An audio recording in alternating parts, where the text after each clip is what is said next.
La caméra tourne, les lumières rouges sont allumées. Il vient de s'asseoir souriant au serveur, sans se douter de rien. Parfait. Dès qu'elle entrera et qu'il comprendra, boum, on l'aura. Tu penses vraiment qu'il laissera tomber une femme sourde? C'est assez dur, même pour démasquer un imposteur. C'est exactement le but. Saint Hunter ne peut pas continuer à jouer la comédie quand cela devient gênant. Nous allons enfin voir qui il est vraiment. Trois collègues, une caméra cachée, un rendez-vous arrangé destiné à prouver que le Golden Boy de leur entreprise est un imposteur.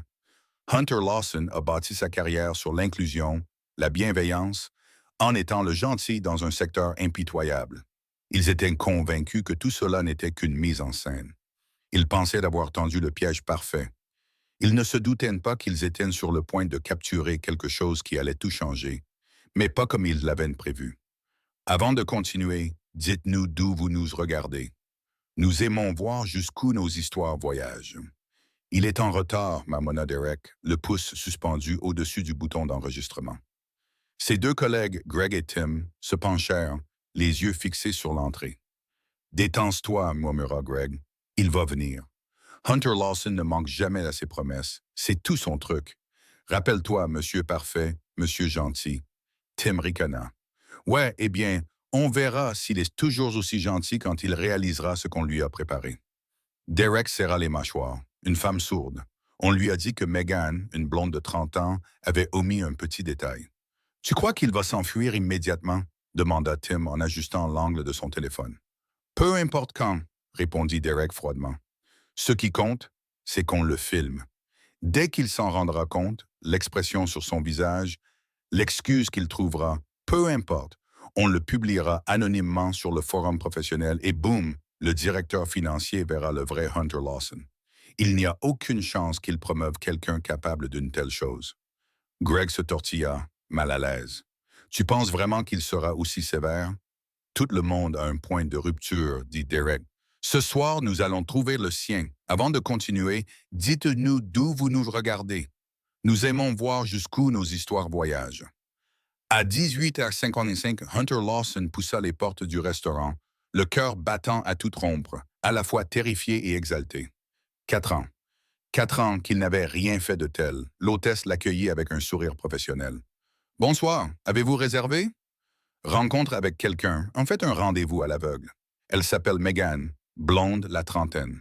Bien sûr, par ici. Elle le conduisit à une table près de la fenêtre où les lumières ambrées du soir se reflétaient sur les nappes blanches. Hunter s'assit, les mains agitées. Il aperçut son reflet dans la fenêtre. Chemise bleu marine, jambes propres, le visage d'un homme qui avait oublié comment faire cela. La voix de June résonnait dans sa mémoire depuis plus tôt dans la soirée. Papa, tu es très beau. Tu vas l'épouser? Il avait ri et embrassé ses cheveux bruns bouclés. Ce n'est qu'un rendez-vous, ma puce. Ne t'emballe pas. Mais maintenant, assis là, l'espoir de sa fille lui pesait sur la poitrine. Que faisait-il? Il avait enfoui cette partie de lui-même pour une bonne raison. June avait besoin de stabilité. Pas de... La porte s'ouvrit. Hunter retint son souffle. Megan Smith entra dans le Riverside Grill à 19h02 précise. Ses longs cheveux blonds reflétaient la lumière d'une manière qui la rendait presque éthérée. Elle portait une robe simple qui parvenait à être à la fois élégante et accessible. Ses yeux balayèrent le restaurant avec une prudence exercée, le regard de quelqu'un qui a appris à évaluer les situations avant de s'y engager pleinement. L'hôtesse s'approcha et lui adressa la parole. Le regard de Megan suivit les lèvres de la femme avec une intense concentration. Puis elle hocha la tête et répondit. Sa voix avait une qualité particulière, claire mais légèrement modulée. La voix de quelqu'un qui ne pouvait pas entendre son propre volume. Depuis son coin, Derrick appuya sur enregistrer. C'est parti, murmura-t-il. Hunter se leva lorsque Megan s'approcha de sa table, ses instincts s'activant à plusieurs niveaux à la fois. La façon dont ses yeux avaient suivi les lèvres de l'hôtesse, le léger décalage dans sa réponse, la prudence avec laquelle elle se déplaçait dans l'espace. Megan, dit-il en lui tendant la main, je m'appelle Hunter. Elle lui sourit sincèrement, magnifiquement, et lui serra la main. Ravi de vous rencontrer, dit-elle, les yeux rivés sur sa bouche pendant qu'il parlait. Et en une fraction de seconde, Hunter comprit tout. Elle était sourde. Ses collègues lui avaient organisé un rendez-vous à l'aveugle avec une femme sourde et n'avaient pas pris la peine de le lui dire. Ils lui avaient tout dit, sauf cela. Cette prise de conscience aurait dû le mettre en colère. Et une partie de lui l'était, mais une plus grande partie ressentait quelque chose de tout à fait différent. Quelque chose qui remontait à des années de souvenirs. Aux mains de sa mère qui bougeait dans l'air, lui apprenant une langue avant qu'il ne puisse parler couramment la sienne.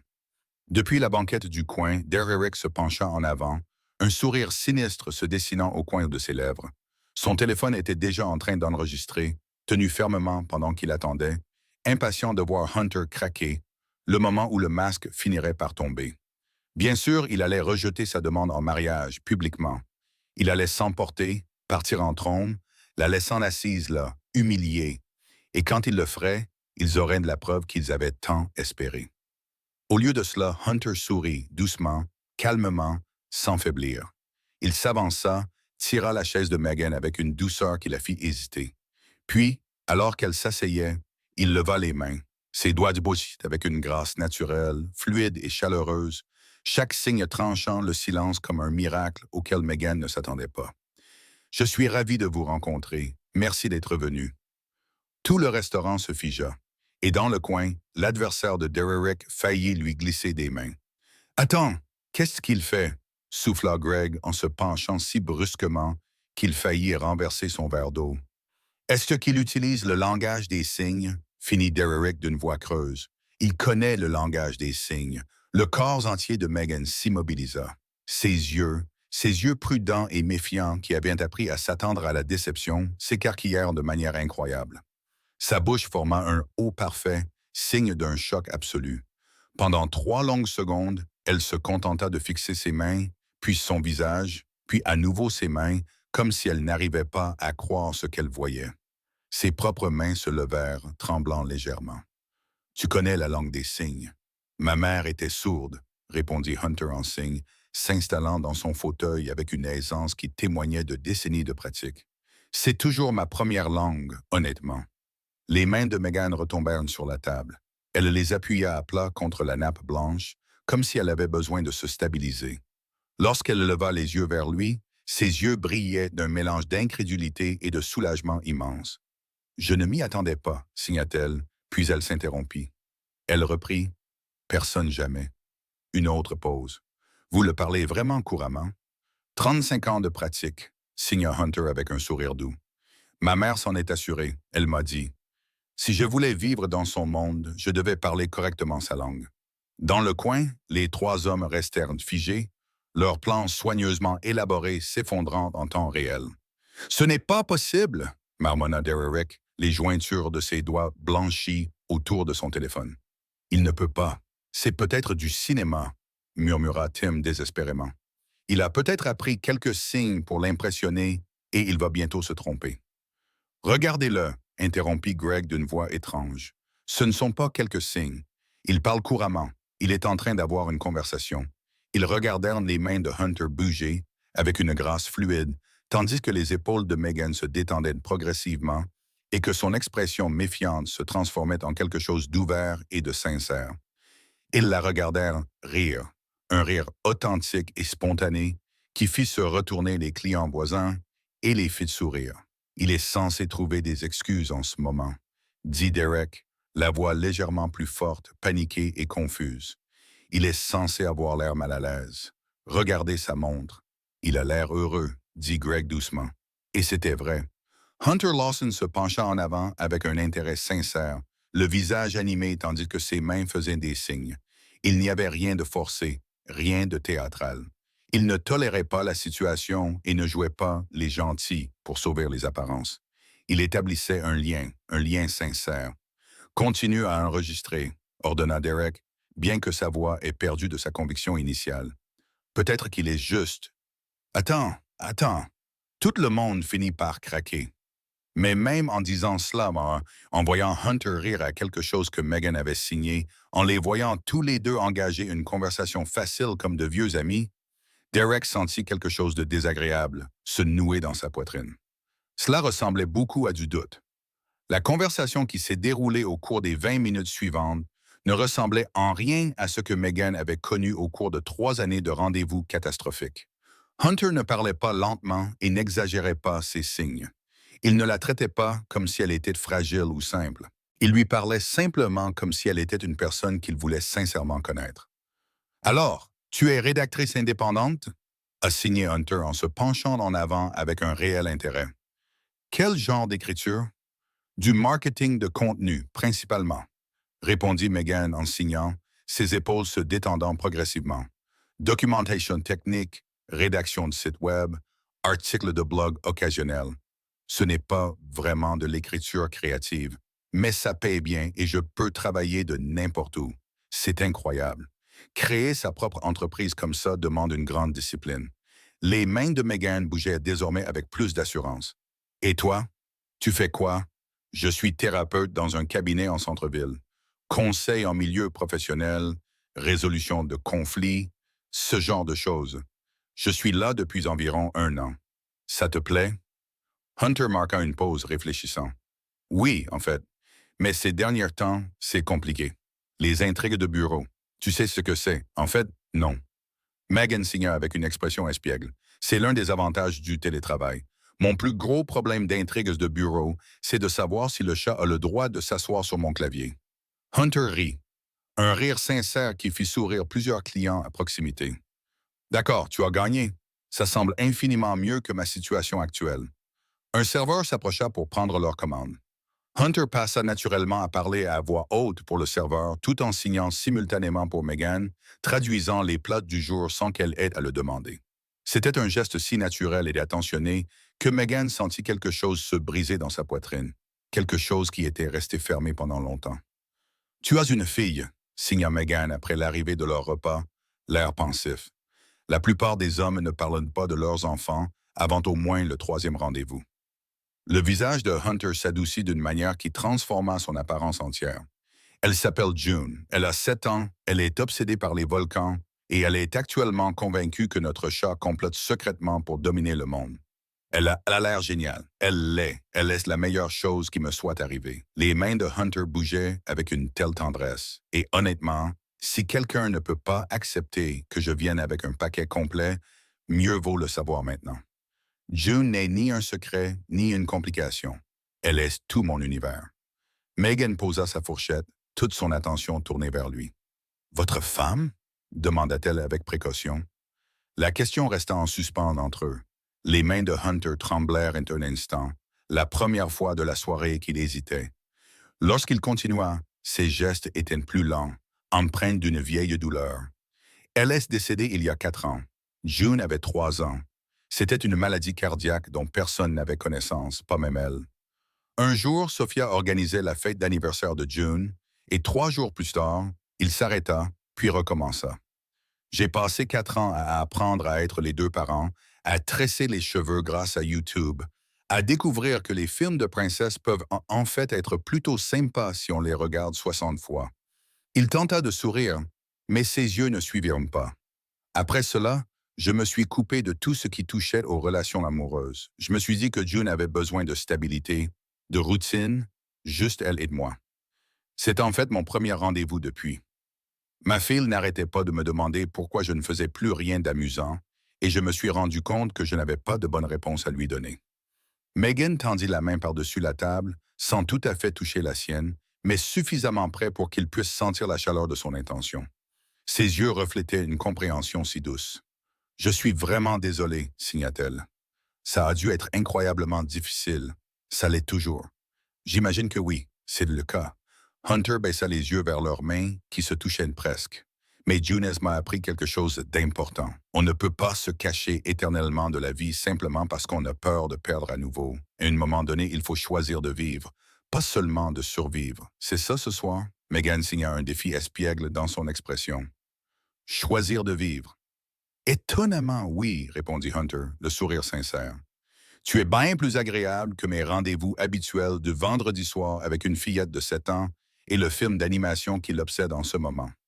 Megan rit, un rire qui fit se retourner les clients voisins et les fit sourire, un rire spontané et sincère. Depuis leur poste d'observation, les collègues de Derrick s'impatientaient. C'est un échec total, marmonna Greg. Il s'amuse vraiment. Regarde-le. Peut-être qu'il est juste poli, suggéra Tim faiblement, attendant le bon moment pour se retirer. Mais même en disant cela, aucun d'entre eux n'y croyait. Ils assistaient à quelque chose qu'ils n'avaient pas prévu. Une connexion sincère, une conversation authentique, un homme traitant une femme avec respect et intérêt, et non comme un cas social ou une blague cruelle. Continue d'enregistrer, dit Derek, même si le doute s'était insinué dans sa voix comme de l'eau dans les fissures. Au moment où le dessert arriva, Hunter et Megan avaient découvert une douzaine d'intérêts communs. Tous deux aimaient la randonnée, mais étaient nuls pour identifier des plantes. Tous deux pensaient que mettre de l'ananas sur une pizza était un crime contre l'humanité. Tous deux avaient lu la même série fantastique obscure et avaient des opinions passionnées sur la fin. « Parle-moi de ta mère », signa Megan, ses mains bougeant avec une curiosité prudente. Comment était-elle? L'expression de Hunter devint tendre, lointaine, perdue dans ses souvenirs. Féroce, c'est le mot qui me vient toujours à l'esprit.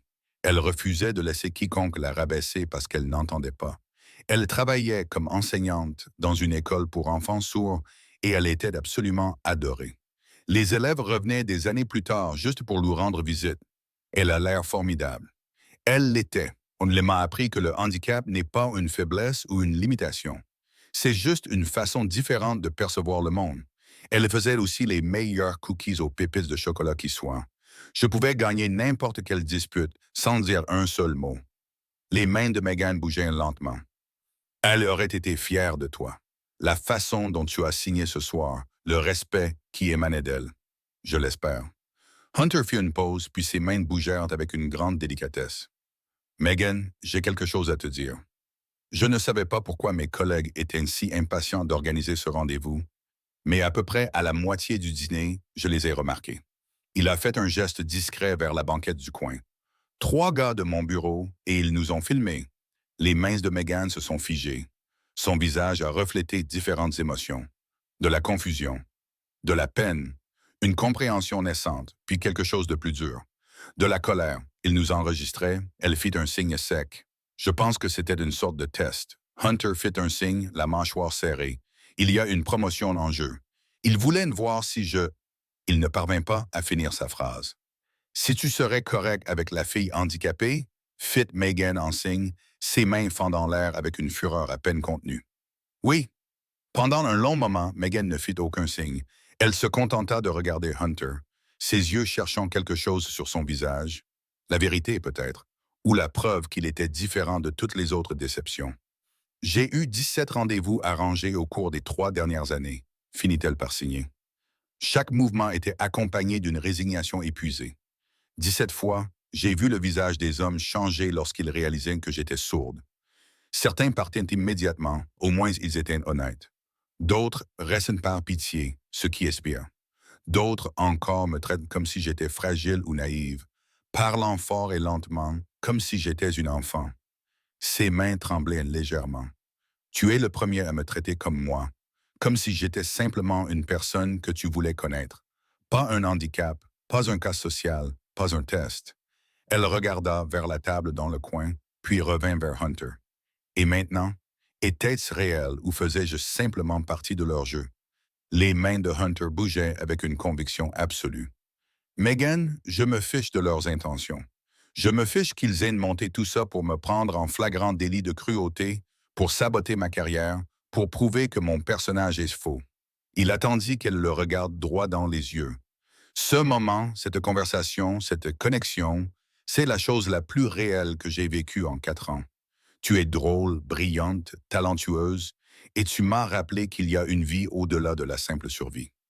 Il prit une inspiration. Si tu me le permets, j'aimerais te revoir. Pas à cause d'un piège ou d'un test, pas pour prouver quoi que ce soit à qui que ce soit, mais parce que je veux sincèrement mieux te connaître. Parce que quand tu ris, tout le monde autour de toi sourit. Parce que cette soirée a été spéciale.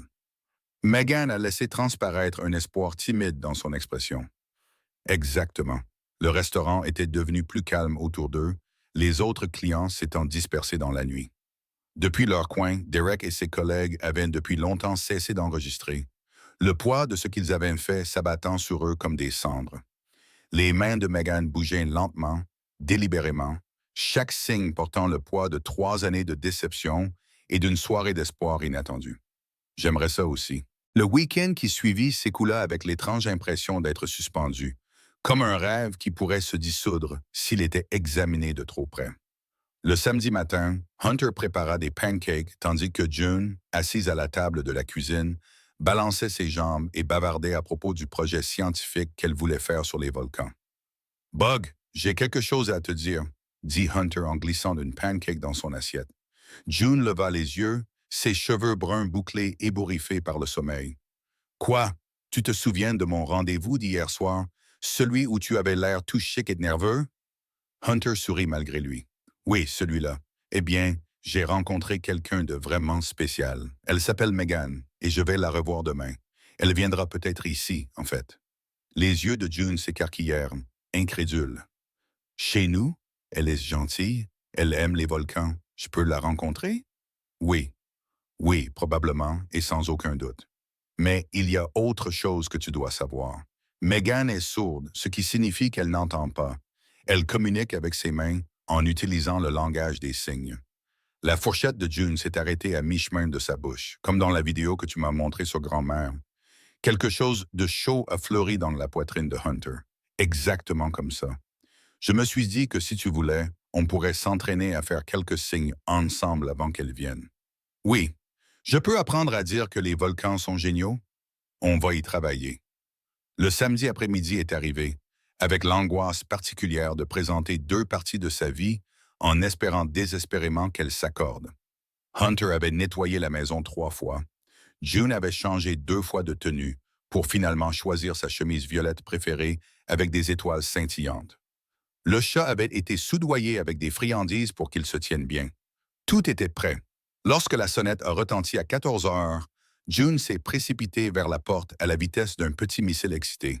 « Junie, ralentis !» a crié Hunter, mais elle était déjà en train d'ouvrir la porte. Megan se tenait sous le porche, tenant un petit sac et vêtue d'un jean et d'un pull jaune clair qui lui donnait un air chaleureux et accessible. Quand elle a vu June, son visage s'est illuminé d'une joie sincère. June l'a regardé fixement, puis a levé prudemment les mains en faisant les signes que Hunter lui avait appris. « Bonjour, enchanté !» Les signes étaient maladroits, ses petites mains hésitantes, mais les yeux de Megan se remplirent immédiatement de larmes. Elle s'agenouilla à la hauteur de June, ses mains bougeant lentement, délibérément. « Bonjour June, ton père m'a beaucoup parlé de toi. J'ai entendu dire que tu étais une experte en volcans. » June regarda Hunter, qui traduisit rapidement en langue des signes. Son visage s'illumina d'un immense sourire. « C'est vrai !» s'écria-t-elle presque, puis elle se souvint et fit le signe « oui ». « Tu veux voir mes livres ?» Ce qui suivit fut 2 heures de joie pure et inattendue. June entraîna Megan dans sa chambre, lui montrant tous ses livres sur les volcans, sa collection de pierres, tous les dessins qu'elle avait faits. Megan examina chacun d'entre eux avec un intérêt sincère, posant des questions par signes que Hunter traduisait, s'intéressant à la passion de June, âgée de 7 ans, comme si c'était la chose la plus fascinante au monde. Elles se sont rendues dans la cuisine pour prendre des biscuits et du lait. June a insisté pour apprendre d'autres signes, transformant cela en un jeu. Elle désignait des objets dans la maison et Megan lui montrait le signe correspondant. « Biscuit !» signait June en gloussant. Elle signait ensuite « table », ses petites mains bougeant avec une assurance croissante. Lorsque June a accidentellement signé « aile de bain » au lieu de « papillon », toutes les 3 ont éclaté de rire, un rire qui venait d'un bonheur pur, sans cynisme ni crainte. À un moment donné, June a dû aller aux toilettes. Dès qu'elle est partie, Megan s'est tournée vers Hunter, les mains bougeant avec émotion. « Elle est incroyable », a-t-elle signé. « Tu as fait un travail formidable avec elle. Certains jours, j'ai l'impression de tenir à peine le coup, comme si un simple formulaire d'autorisation oublié pouvait faire de moi un parent complètement nul. » Ce n'est pas le cas, est signé Megan avec fermeté. Elle est confiante, curieuse, gentille et tellement pleine d'amour. Cela n'arrive pas par hasard. Cela vient de toi. Hunter eut la gorge serrée. Il n'avait pas réalisé à quel point il avait besoin d'entendre cela. June fit irruption dans la cuisine, les mains en mouvement, et fit un signe enthousiaste mais complètement incorrect qui était censé signifier ami, mais qui signifiait en fait quelque chose de plus proche de fromage. Les yeux de Megan croisèrent ceux de Hunter, et tous deux luttèrent pour ne pas rire. À ce moment-là, quelque chose a changé. Quelque chose qui ressemblait moins au début de quelque chose de nouveau qu'à des pièces qui avaient toujours été destinées à s'assembler et qui avaient enfin trouvé leur place. Le lundi matin est arrivé avec l'angoisse particulière des affaires inachevées. Hunter est entré dans le bureau et a trouvé Derek et ses deux collègues regroupés près de la machine à café, leur langage corporel exprimant clairement leur malaise. Quand ils l'ont vu, tous les trois ont sursauté. Pendant un long moment, personne n'a parlé. Finalement, Derek s'est éclairci la gorge. Hunter, il faut qu'on parle. Je sais ce que vous avez fait, a dit Hunter calmement, sa voix résonnant dans la salle de pause. La confession a jailli comme de l'eau d'un barrage brisé. Les rumeurs de promotion, les informations privilégiées, le ressentiment qu'il éprouvait, lui, un nouveau venu depuis à peine 12 mois, d'être considéré pour le poste de thérapeute en chef devant des personnes qui étaient là depuis des années. Le pari, le plan visant à enregistrer sa réaction lorsqu'on lui avait présenté une femme handicapée afin de le publier anonymement sur le forum professionnel et détruire sa réputation avant que le directeur financier ne puisse officialiser sa promotion. Nous pensions, dit Derek d'une voix brisée, nous pensions que tu simulais ta gentillesse, ton éthique professionnelle, tout. Nous pensions que c'était un rôle que tu jouais pour te donner bonne conscience, Richino. Alors, tu as décidé de me tester, dit Hunter d'un ton neutre. Oui, et nous nous sommes trompés sur tout. Greg ne pouvait pas le regarder dans les yeux. Nous avons observé tout le rendez-vous. Nous t'avons vu la traiter avec respect et un intérêt sincère. Nous t'avons vu communiquer avec elle comme un être humain décent. Et nous avons réalisé que nous étions devenus des personnes dont nous n'étions pas fiers. Tim s'avança. Nous sommes allés voir le directeur financier ce matin avant de venir te voir. Nous lui avons dit ce que nous avions fait. Nous lui avons montré la vidéo, puis nous l'avons supprimée. Il s'occupe des mesures disciplinaires, mais nous voulions nous excuser directement. La voix de Derek était rauque. Ce que nous avons fait était cruel envers toi et surtout envers Megan. Utiliser le handicap de quelqu'un comme punchline, comme appât, il n'y a aucune excuse pour cela. Hunter resta silencieux pendant un long moment, les mains crispées sur les côtés. Quand il prit enfin la parole, sa voix était maîtrisée, mais empreinte de douleur. Tu sais ce qui est le plus triste? Si vous m'aviez simplement parlé, appris à me connaître, rien de tout cela n'aurait été nécessaire. Je ne suis pas parfait. Je m'énerve. Je fais des erreurs. Je brûle le dîner 3 fois par semaine et je n'arrive toujours pas à coiffer June correctement pour les photos de classe. Il les regarda tour à tour. Mais je ne joue pas la comédie. Je n'ai pas l'énergie pour ça. J'essaie simplement de faire du bon travail et d'être une personne décente. Cela ne devrait pas être menaçant. Ce n'est pas le cas, dit Derek doucement. C'est notre propre insécurité et notre ressentiment qui ont rendu cela menaçant. C'est de notre faute, pas de la tienne. Hunter acquiesça lentement. J'apprécie que tu aies pris la parole. Cela ne rend pas les choses acceptables, mais c'est un début. Maintenant, si vous voulez bien m'excuser, j'ai du travail à faire. Il se servit une tasse de café et s'éloigna, laissant les 3 hommes face aux conséquences de leur choix. 2 semaines plus tard, la promotion fut officialisée. Thérapeute en chef, augmentation significative, responsabilité accrue, un bureau avec une vraie fenêtre. Mais ce qui importait le plus à Hunter, c'était le SMS qui l'attendait sur son téléphone lorsqu'il sortit du bureau du directeur financier. Félicitations, June et moi sommes très fiers. Dîner ce soir pour fêter ça. J'apporterai la pizza sans ananas. Megan Hunter sourit, le pouce suspendu au-dessus du bouton « Répondre ». Il y a 4 ans, il pensait que son histoire était terminée, qu'il passerait le reste de sa vie à être simplement le père de June, à faire les choses machinalement, à survivre sans vraiment vivre. Il s'était tellement trompé. Il répondit « C'est d'accord. On se voit à 18 heures. » 6 mois plus tard, le Riverside Grill était devenu leur endroit préféré. Hunter et Megan étaient assis à la même table que lors de leur première rencontre. June était coincée entre eux, ses petites mains dessinant avec une assurance croissante le signe signifiant « famille ».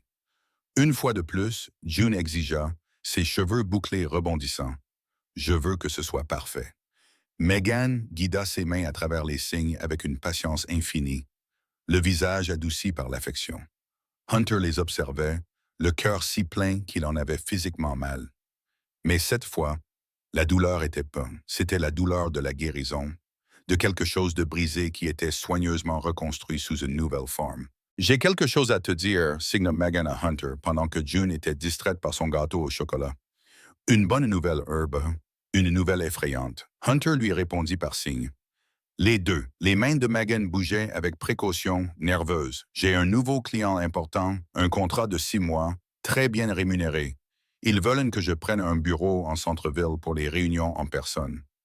Megan, c'est incroyable. C'est terrifiant, signa-t-elle honnêtement. Je travaille à distance depuis si longtemps. Je me sens en sécurité, en contrôle, mais je pense que je suis prête à m'exposer davantage, à être visible, à arrêter de me cacher. Hunter comprit ce qu'elle ne disait pas. Il y a 6 mois, elle avait eu son dernier rendez-vous arrangé, résignée à l'isolement. Maintenant, elle choisissait le risque, choisissait la vie. Je suis si fier de toi, signa-t-il. Et si tu as besoin de quelqu'un pour t'aider à déménager le mobilier de bureau ou t'apporter du café pendant les longues journées de travail, je connais quelqu'un. Oh, vraiment? Il est célibataire? Certainement pas. Hunter signa en souriant. Il est très heureux avec une femme incroyable qui enseigne la langue des signes à sa fille, qui fait rire June jusqu'à ce qu'elle n'ait plus de souffle, et qui lui a montré que les secondes chances au bonheur existent vraiment. June leva les yeux de son dessert. Du chocolat était étalé sur son visage et elle signa avec une attention exagérée. Vous êtes encore en train de vous bécoter? Les deux adultes rirent, le genre de rire qui vient d'une joie pure. Megan répondit par signe, très sentimentaux. Ça te va? June fit semblant d'y réfléchir sérieusement, puis répondit par signe, je suppose que ça va, mais seulement parce que vous êtes vraiment gentil et que vous n'aimez pas non plus l'ananas sur la pizza. C'est très important. En quittant le restaurant ce soir-là, Hunter porta June sur ses épaules, tandis que Megan marchait à côté d'eux, sa main cherchant la sienne. Ils formaient un tableau idyllique. Le père célibataire qui avait appris à élever seul son enfant, la fille qui avait perdu sa mère mais trouvé un nouvel amour, et la femme qui avait failli abandonner avant de trouver une connexion dans l'endroit le plus inattendu. Derek les croisa dans la rue alors qu'il se rendait au restaurant avec sa propre famille. Il s'arrêta, croisa le regard de Hunter et hocha la tête, un geste de respect et de reconnaissance. Hunter lui rendit son signe de tête. Certaines blessures guérissaient avec le temps, certaines relations se reconstruisaient plus solides, et certaines erreurs devenaient le fondement de la croissance. Ce soir-là, après que June se soit endormie et que Megan soit retournée à son appartement, Hunter se tenait à la porte de la chambre de sa fille, la regardant dormir. Elle serrait contre elle le volcan en peluche que Megan lui avait offert, le visage paisible dans la douce lueur de sa veilleuse. 1 an et 3 mois après ce premier rendez-vous, Hunter emmena Megan et June au Riverside Grill. Pourquoi est-ce qu'on s'habille comme ça? Demanda June pour la 3e fois, en lissant sa robe bleu marine. C'est juste un dîner. C'est un dîner spécial, répondit Hunter en ajustant sa cravate dans le rétroviseur. Ses mains tremblaient légèrement. Il ressentait la même nervosité que lors de cette première soirée, mais amplifiée au centuple. Dans la poche de sa veste, une petite boîte en velours appuyait contre ses côtes à chaque respiration. Ils s'assirent à leur table, la même où tout avait commencé. June parlait avec enthousiasme de son prochain projet pour le Salon des sciences, tandis que Megan souriait, ses mains mimant des réponses qui faisaient rire June. Au milieu du dîner, le téléphone de Hunter vibra. Il y jeta un coup d'œil, puis fit signe à Megan. « June, peux-tu venir ici un instant? » John bondit vers lui et Hunter lui murmura quelque chose à l'oreille. Elle écarquilla les yeux et acquiesça avec enthousiasme. « Megan !» signa June avec précaution, ses petites mains bougeant avec la précision acquise après des mois de pratique. « Je peux te poser une question importante? » Megan fronça les sourcils, intriguée. « Bien sûr, ma chérie. » June prit une profonde inspiration, puis signa. « Voudrais-tu faire partie de notre famille, officiellement et pour toujours? » Les mains de Megan se figèrent au milieu du signe. Son regard se posa sur Hunter, qui s'était levé et s'était approché de la table. Il s'agenouilla et sortit une petite boîte en velours. Tout le restaurant sembla retenir son souffle. Les mains de Hunter tremblaient d'émotion, tandis qu'il signait. Megan Smith, tu es entrée dans ma vie alors que j'étais convaincu que ma vie était finie. Tu m'as vu, tu m'as vraiment vu, et tu as choisi de rester. Tu as appris à June que l'amour n'a pas de limite. Tu m'as montré que les choses brisées peuvent se réparer pour devenir encore plus belles. Il ouvrit la boîte, révélant une bague simple et élégante qui reflétait la lumière ambrée. Je ne te demande pas de nous compléter, car nous ne sommes pas incomplets. Mais je te demande de nous choisir chaque jour comme tu le fais depuis plus d'un an. Veux-tu m'épouser? Megan porta les mains à sa bouche, les larmes coulant sur son visage. Pendant un instant, elle ne put bouger, ne put signer, ne put que fixer l'homme agenouillé devant elle et la petite fille qui sautillait avec excitation à côté de lui. Puis ses mains bougèrent, tremblantes mais assurées. Oui, oui, oui, je veux t'épouser. Le restaurant éclata en applaudissements. June se jeta sur eux deux, provoquant des frissons dans les bras, des rires et des larmes de joie. Hunter glissa la bague au doigt de Megan, puis serra ses deux filles contre lui, le cœur si plein qu'il craignait qu'il n'éclate. 3 mois plus tard, Megan se trouvait dans une boutique de robes de mariée, entourée de tissus blancs et doux et des bavardages chaleureux de la propriétaire. Elle avait déjà essayé 4 robes, mais celle-ci, une robe simple de coupe A avec des manches en dentelle délicate, lui semblait parfaite. Elle se tenait devant le miroir à 3 volets, tournant lentement sur elle-même, observant le mouvement du tissu. Son téléphone vibra dans son sac à main. La propriétaire le récupéra pour elle, en souriant. C'était un SMS de Hunter. Le cœur de Megan fit d'un bond familier lorsqu'elle le lut. June veut savoir si ta robe a des paillettes. Elle est très préoccupée par la question des paillettes. Et puis, tu me manques. Et puis, je t'aime. Et puis, 3 semaines de plus, ça me semble une éternité. Et puis, est-ce que je t'ai dit que je t'aimais? Megan répondit, dis à June qu'il y a des paillettes, en quelque sorte. La dentelle, ça compte, non? Tu me manques aussi. Je t'aime encore plus. 3 semaines, ça passe vite. Eh oui, tu l'as dit. Redis-le. La réponse arriva immédiatement. Je t'aime, je t'aime, je t'aime. À la maison dans 1 heure. Lorsque Megan franchit la porte de la maison de Hunter, leur maison à présent, puisqu'elle avait emménagé 2 mois plus tôt, elle fut immédiatement prise en embuscade par June. Tu as trouvé une robe, elle est jolie, elle a des paillettes. Je peux voir des photos? Pas de photos, a signé Megan avec un sérieux fin. Ton père ne peut pas la voir avant le mariage. Ça porte malheur. Mais je peux la voir, n'est-ce que pas? Bien sûr que tu peux. Tu es ma demoiselle d'honneur. Le visage de June s'illumina comme si on lui avait offert le plus beau cadeau du monde. Hunter sortit de la cuisine, toujours vêtu de sa chemise de travail, mais avec sa cravate défaite et ses manches retroussées. Il traversa la pièce et embrassa Megan tendrement, sa main caressant son visage avec une telle tendresse que Megan en eut le cœur serré. « Bonne journée », signa-t-il. « Journée parfaite », répondit-elle en signant à son tour. « J'ai trouvé la robe. Oui, oui, j'ai hâte de te voir dedans. » Ses yeux étaient remplis d'un tel amour, d'une telle certitude que Megan sentit les larmes lui monter aux yeux pour la 2e fois de la journée. « Soirée cinéma », annonça June, déjà en train de tirer des couvertures et des oreillers sur le canapé. « Nous allons regarder le documentaire sur les volcans que j'ai choisi. » Hunter et Megan échangèrent des regards amusés. Un documentaire sur les volcans n'était pas exactement l'idée que Megan se faisait d'un divertissement relaxant pour un vendredi soir, mais voir l'enthousiasme de June rendait tout cela intéressant. Ils s'installèrent sur le canapé. June se glissa entre eux. Le chat s'étala sur leurs genoux, les couvertures emmêlées autour de leurs jambes. Le documentaire passait à la télévision, mais aucun d'entre eux ne le regardait vraiment. June continuait à faire des commentaires enthousiastes sur les coulées de lave. Le bras de Hunter était étendu sur le dossier du canapé, ses doigts effleurant parfois l'épaule de Megan. La main de Megan reposait sur les cheveux bouclés de June, jouant distraitement avec ses cheveux. « Ceci, » pensa Megan, « ce moment ordinaire, magnifique, parfait. » Il y a 1 an, elle avait eu son dernier rendez-vous arrangé, résignée à la solitude, convaincue que personne ne verrait jamais au-delà de son handicap pour découvrir la personne qui se cachait derrière. Maintenant, elle était ici, dans une maison remplie de rires et de documentaires sur les volcans, avec un homme qui avait appris la langue des signes de sa mère et l'avait enseignée à sa fille.